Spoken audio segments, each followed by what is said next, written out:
Right, welcome back. We're sort of starting getting to the last quarter of an hour with our conversation now. We're getting questions from the floor and we're tracking your thoughts on Twitter as well. But just before the break, we heard a question that was put to you, President Dlamini.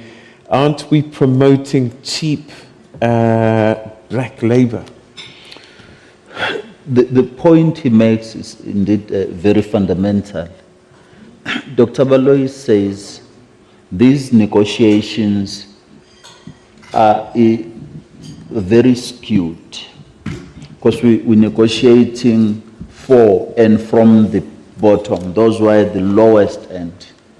And research out of this report already indicates that 47% of the working people in South Africa are earning way far below even the 3.5. But that 3.5 can never be enough for those workers. And we're very clear on that. But that's this unfortunate part. And it will perpetuate the problem because employers who are able to do better will simply say, no, but there's that bottom line. Let's stay on the bottom line and perpetuate the problem. But on the other side, you still have to say those 47%, as things stand now, they earn 1.2. In Shoprite Checkers, where Whitey Person takes 100 million rands bonus, only just the bonus in 1 year. And the teller there takes home 1,200.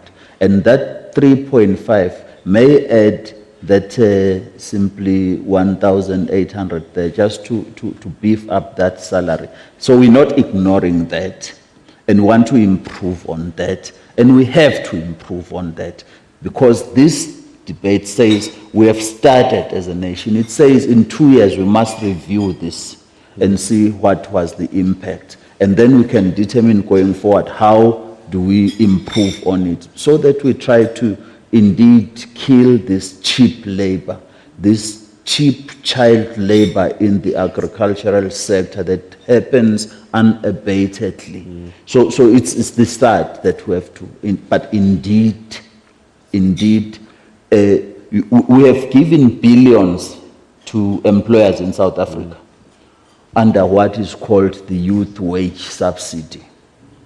But they still cannot tell us how many they have trained, how many they have employed, how many they've now placed who are working on a permanent basis. Because let's take people from this trap of poverty by these small things.